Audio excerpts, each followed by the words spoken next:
बड़ी खबर का रुख करेंगे। देहरादून से बड़ी खबर मिल रही है। मुख्य सेवक सदन में नियुक्ति पत्र वितरण समारोह। सीएम धामी ने कई विभागों के चयनित अधिकारियों को देंगे नियुक्ति पत्र। नियुक्ति पत्र वितरण समारोह के बाद हल्द्वानी जाएंगे सीएम।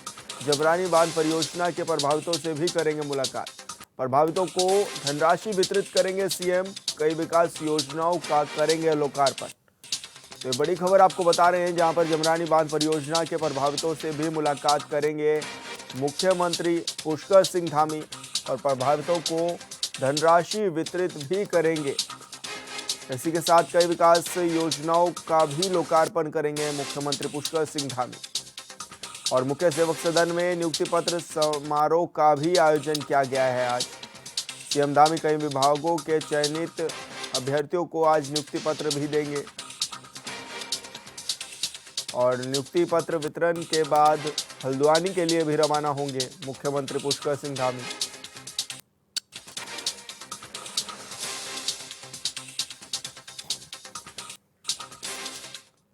और संवाददाता हिमांशु गौड़ हमारे साथ लाइव जुड़ गए हैं। हिमांशु, क्या कुछ जानकारी मिल रही है? क्या कुछ कार्यक्रम आज के रहने वाले हैं मुख्यमंत्री पुष्कर सिंह धामी के? जी बिल्कुल विशाल, जिस प्रकार से मुख्यमंत्री पुष्कर सिंह धामी लगातार उत्तराखंड में सरकारी भर्तियां जो थी उनकी नियुक्तियां हुई हैं और आज सुबह 10:30 बजे करीबन विभिन्न विभागों में जो है अधिकारी जो चयनित अधिकारी हैं उनको नियुक्ति पत्र बांटे जाने हैं। उसके बाद दोपहर 2:40 करीबन जमरानी बांध परियोजना, क्योंकि एक बहुउद्देश्य परियोजना रही है और एक महत्वाकांक्षी परियोजना उत्तराखंड सरकार की रही है और हालांकि इससे काफ़ी जो परिवार थे वो प्रभावित हुए हैं, उनको धनराशि के साथ ही कुछ विभिन्न परियोजनाओं का यहाँ पर शिलान्यास होना है NH इंटर कॉलेज हल्द्वानी में। और इसी के साथ ही कुमाऊं द्वार महोत्सव, क्योंकि एक बहुत बड़ा आयोजन उत्तराखंड में होता है, खासकर कुमाऊं क्षेत्र की बात करें तो कुमाऊं क्षेत्र में कुमाऊं द्वार महोत्सव कलाकारों के लिए ही आयोजित एक महोत्सव होता है। इसके शुभारंभ में सीएम पुष्कर सिंह धामी सम्मिलित होंगे। MBPG कॉलेज हल्द्वानी नैनीताल में ये कार्यक्रम होगा और उसके बाद शाम को 8:15 पर circuit house Kathgodam Nainital CM पहुंचेंगे। और इस प्रकार से देख सकते हैं कि विभिन्न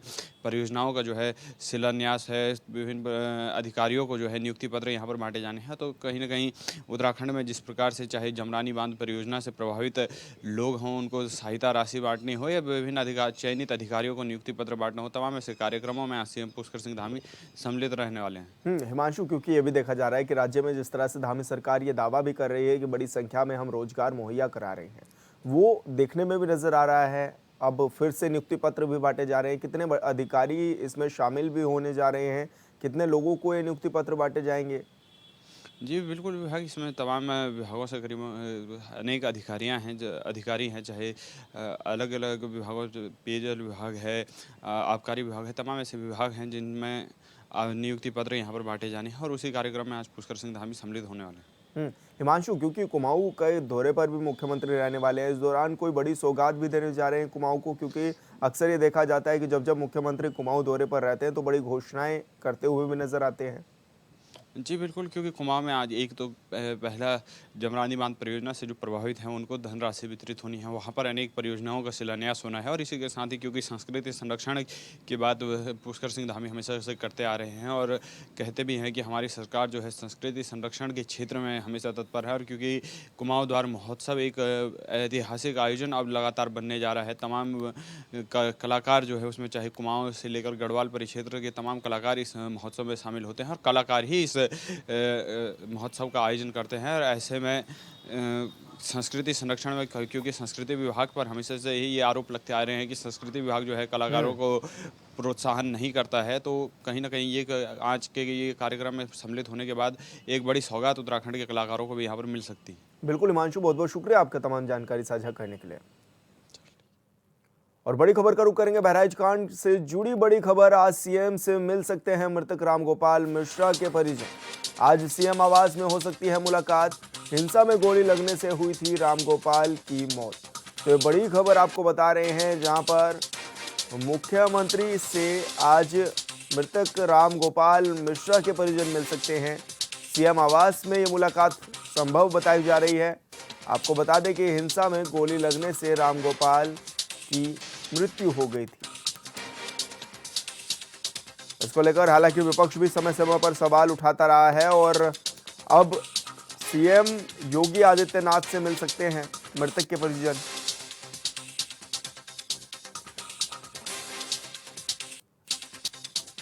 आपको बता दें कि रामगोपाल की हिंसा में गोली लगने से मौत हो गई थी।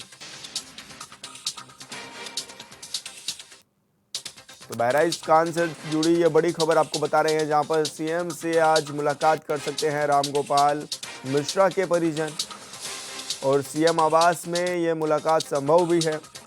हिंसा में गोली लगने से रामगोपाल की मौत हो गई थी।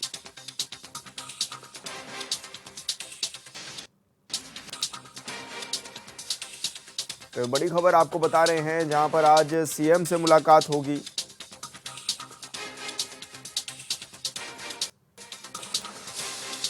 और ब्यूरो चीफ प्रदीप आनंद श्रीवास्तव हमारे साथ फोन लाइन पर जुड़ गए हैं। प्रदीप, क्या कुछ जानकारी मिल रही है? आज मुलाकात भी है सीएम से। और देखिए बाराबंकी तो वो बहराइच में इस तरह से पूरा मामला करीब सुबह 24 घंटे तक तांडव रहा।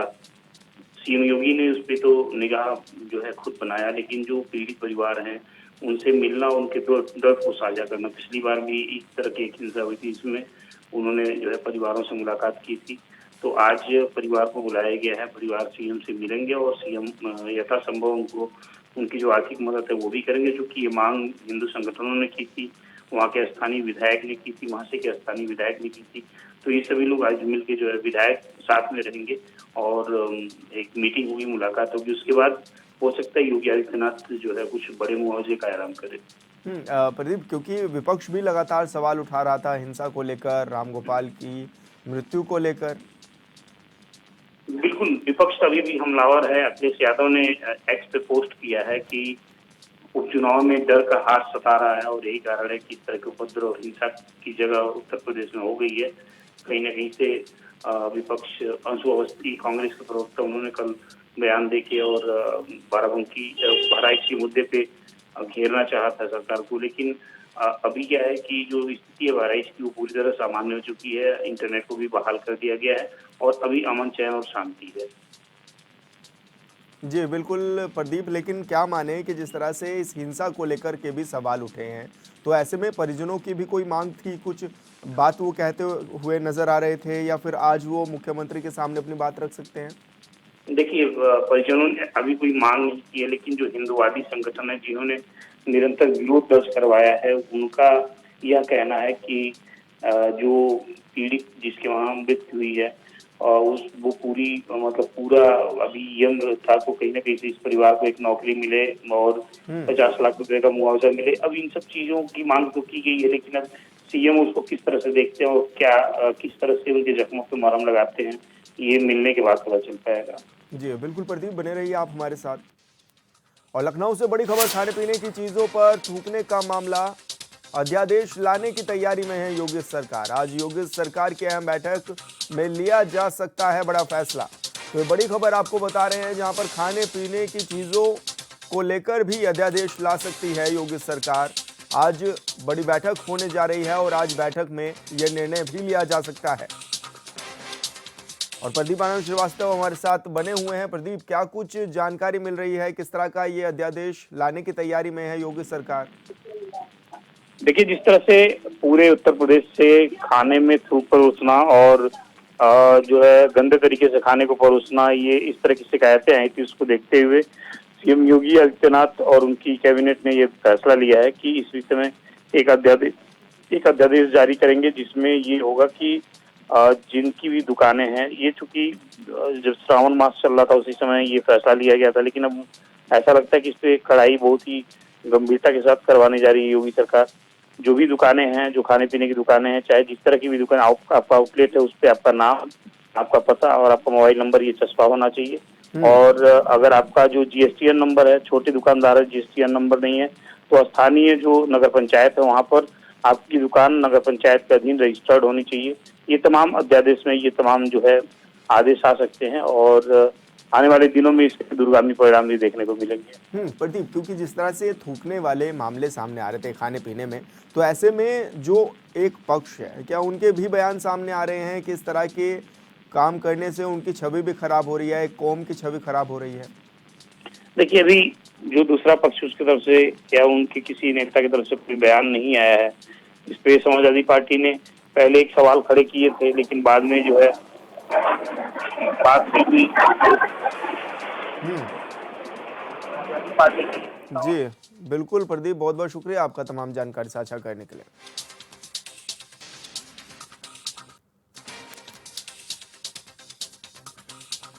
और बड़ी खबर का रुख करेंगे बहराइच हिंसा को लेकर सपा प्रमुख अखिलेश यादव का बयान। अखिलेश यादव ने की कानून व्यवस्था बनाए रखने की अपील।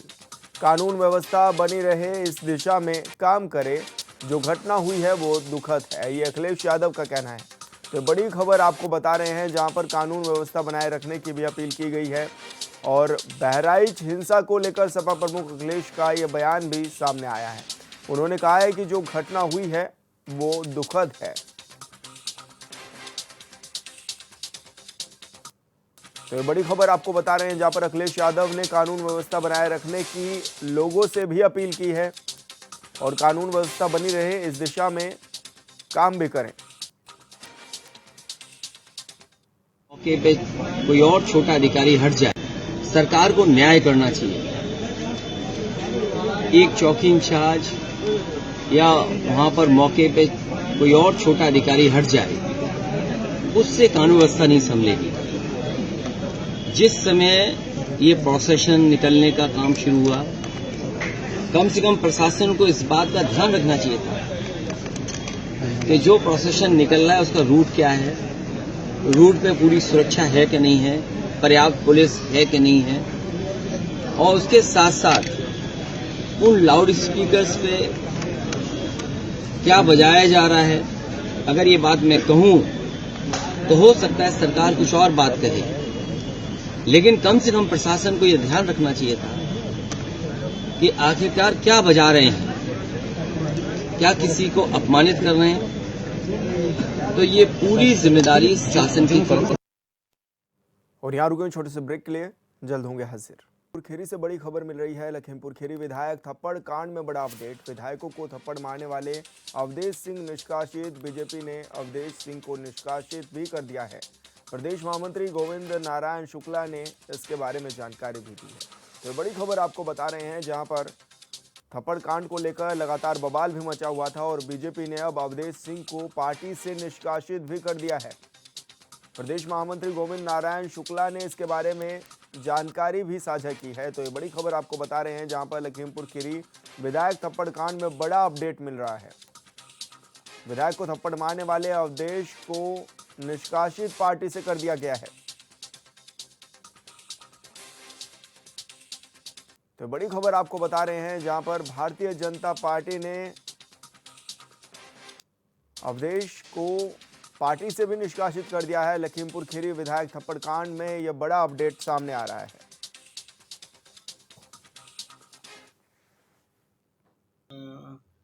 विधायक जी ने उठाई और उसके बाद में उनके ऊपर लोग हमलावर हो गए और उनके साथ जो ये घटना हुई है इसकी हम भी निंदा करते हैं, क्योंकि संवैधानिक पद पर अगर कोई व्यक्ति है, विधायक है, जनता ने चुना है, और अगर विधायक सुरक्षित नहीं है, प्रशासन की मौजूदगी में अगर इतनी बड़ी घटना किसी भी विधायक के साथ हो रही है तो ये बहुत ही ख़राब है। इसकी हम बहुत निंदा करते हैं और जिला प्रशासन से ये कहना भी चाहते हैं कि अगर आपकी मौजूदगी में विधायक सुरक्षित नहीं है और घटना होने के बाद आज 3 से 4 दिन शायद होने को हैं और विधायक अगर अपनी एफआईआर नहीं लिखवा पा रहे हैं तो ये बहुत सोचने का विषय है।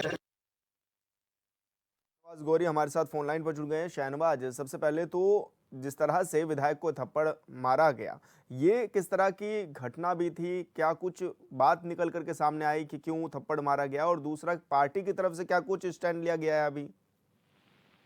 देखिए, बिल्कुल आपको बता दें कि 9 अक्टूबर को अर्बन कोऑपरेटिव बैंक के चुनाव के दौरान ये थप्पड़ कांड हुआ था, जिसमें बार संघ के अध्यक्ष अवधेश सिंह ने थप्पड़ मारा था, जिसका वीडियो सोशल मीडिया पर वायरल हुआ था।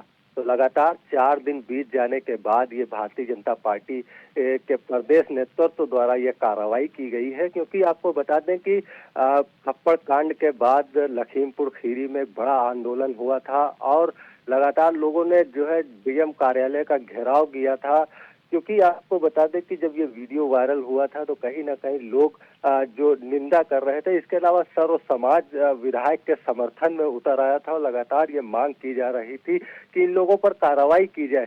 क्योंकि आपको बता दें जो पुष्पा सिंह है और उनके पति जो अवधेश सिंह है, जिन्होंने थप्पड़ कांड किया था, थप्पड़ मारा था विधायक को, तो ये एक तरफ भारतीय जनता पार्टी से विधायक योगेश वर्मा है, फिर और वहीं दूसरी तरफ भारतीय जनता पार्टी में मजबूत पकड़ रखने वाले अवधेश सिंह और पुष्पा सिंह थी।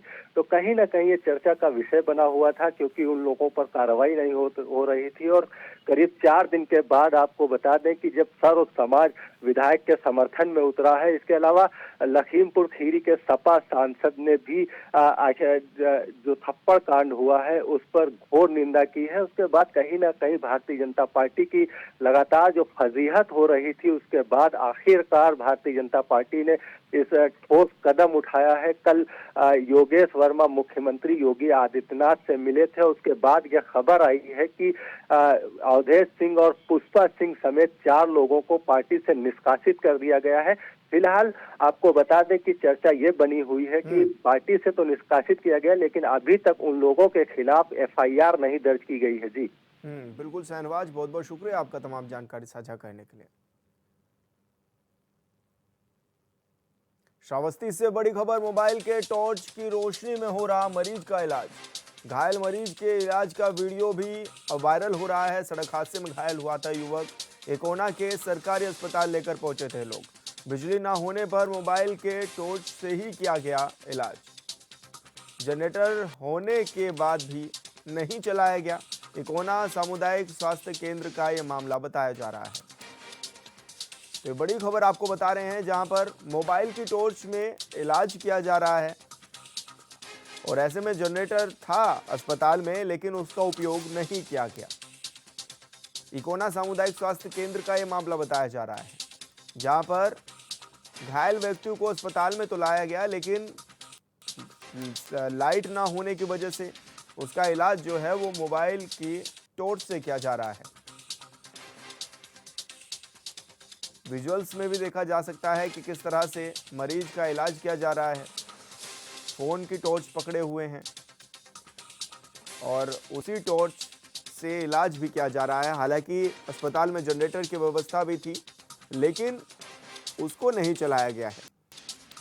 बड़ी लापरवाही देखने में नजर आ रही है इकोना सामुदायिक स्वास्थ्य केंद्र में।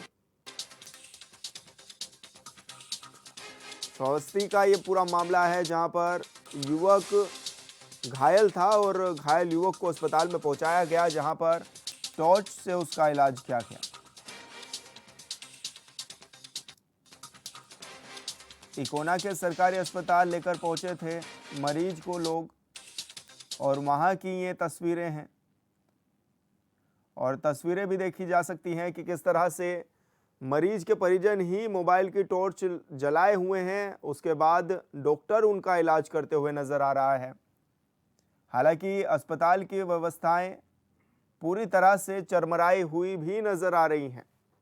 अस्पताल में व्यवस्थाएं तो की गई, लेकिन उन व्यवस्थाओं का उपयोग नहीं किया जा रहा है।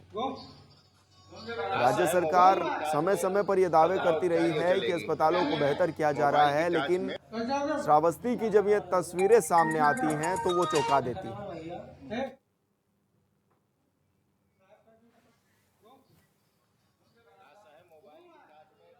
और संवाददाता अतुल पांडे हमारे साथ फोन लाइन पर जुड़ गए हैं। अतुल, जिस तरह की ये तस्वीरें सामने आ रही हैं, ये स्वास्थ्य विभाग पर सवाल भी खड़े कर रही हैं।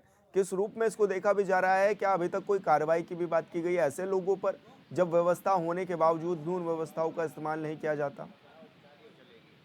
बिल्कुल बता दें विशाल, ये श्रावस्ती का इकोना स्वास्थ्य केंद्र का ये पूरा मामला है, जहाँ पर कल एक घायल युवक को लेके आया जाता है और उसका इलाज बिजली ना होने के कारण अंधेरे में किया जाता है, टार्च की रोशनी में जला के किया जा रहा है। और जैसा कि तस्वीरों में भी लोग देख पा रहे होंगे, श्रावस्ती में जो प्राथमिक स्वास्थ्य व्यवस्था है वो बिल्कुल चरमरा गई है। कोई भी कितना भी दावा श्रावस्ती प्रशासन द्वारा और राज्य सरकार द्वारा किया जाए बेहतर स्वास्थ्य देने के लिए, लेकिन कहीं ना कहीं जब ऐसी तस्वीरें सामने आती हैं तो लोगों का जो सरकारी व्यवस्थाएं हैं, जो प्राथमिक व्यवस्थाएं हैं, उनके लिए मोहभंग जरूर हो जाता है। प्रदेश सरकार तमाम सारे दावे करती है कि हम प्राथमिक स्वास्थ्य को बेहतर बनाने का कार्य करेंगे, लेकिन जब ऐसी तस्वीरें सामने आती हैं तो लोगों का जो मोह होता है वो भंग हो जाता है। प्राथमिक स्वास्थ्य केंद्र के जो हेड है उनसे हम लोगों की बात हुई तो उन्होंने ये बताया कि जो जनरेटर है वो उसमें तेल नहीं था। अब यहाँ सवाल ये भी खड़ा होता है कि सरकार इतने तमाम सारे दावे करती है और तमाम सारी सुविधाएं लोगों को मुहैया करवाती है, लेकिन उन सुविधाओं का जब पूरा लोगों को लाभ नहीं मिल पाता है तो लोग काफी ज्यादा परेशान भी होते हैं। सीएमओ से हमने बात करने की कोशिश की तो सीएमओ ने इस मामले को हिला हवाली देते हुए इधर उधर की बातें बताते हुए पूरा मामला निस्तारण पूर्वक नहीं बताया। जबकि ये जो तस्वीरें आई हैं इकौना से उसमें स्वास्थ्य विभाग के कहीं ना कहीं पोल जरूर खोलती नजर आ रही है। प्रदेश सरकार के जो उप मुख्यमंत्री हैं ब्रजेश मिश्रा जी, उन्होंने भी तमाम सारे दावे किए थे कि हम बेहतर स्वास्थ्य देंगे लोगों को, लेकिन ये तस्वीरें श्रावस्ती की काफी ज्यादा भयावह है और लोग प्राथमिक स्वास्थ्य से इसके लिए काफी ज्यादा परेशान भी हो जाते हैं। लेकिन प्रसव के लिए क्या कुछ दावा कर रहे हैं? उच्च अधिकारी कह रहे हैं कि कार्रवाई की जाएगी, क्योंकि जिस तरह से ये मामले सामने आते हैं ऐसे में दुर्भाग्यपूर्ण स्थिति भी बनी हुई है अस्पतालों में। बिल्कुल, वहाँ प्रसव के लिए भी महिलाएं भर्ती होती हैं, प्रसव पीड़ा से जो परेशान होती हैं उन महिलाओं को भी भर्ती कराया जाता है, लेकिन जो स्वास्थ्य केंद्र है, स्वास्थ्य केंद्र में जनरेटर की व्यवस्था होने के बाद भी लोग उसका इस्तेमाल नहीं करते हैं। तो दावे तो किए जा रहे हैं, लेकिन अभी तक इसमें कोई कार्रवाई और कोई प्रशासनिक वो नहीं सामने आया है बयान की हम इस पर कार्रवाई करेंगे। तमाम जानकारी साझा करने के लिए। और फिलहाल इस बुलेटिन में इतना ही। आप देखते रहिए CNN 24/7। नमस्कार।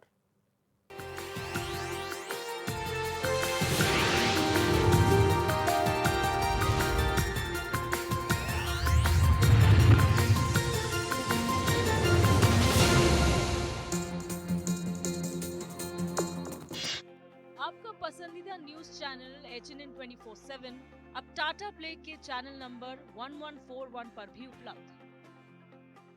जॉइंट पेन के लिए डॉक्टर ऑर्थो ऑयल के अमेजिंग रिजल्ट सबको पता है, पर क्या आपको पता है कि पुराने और ज्यादा बिगड़े दर्द के लिए डॉक्टर ऑर्थो ऑयल के साथ साथ डॉक्टर ऑर्थो कैप्सूल्स को भी रेगुलर यूज करना चाहिए। ये कोई टेम्पररी पेन किलर नहीं, आयुर्वेदिक औषधि है।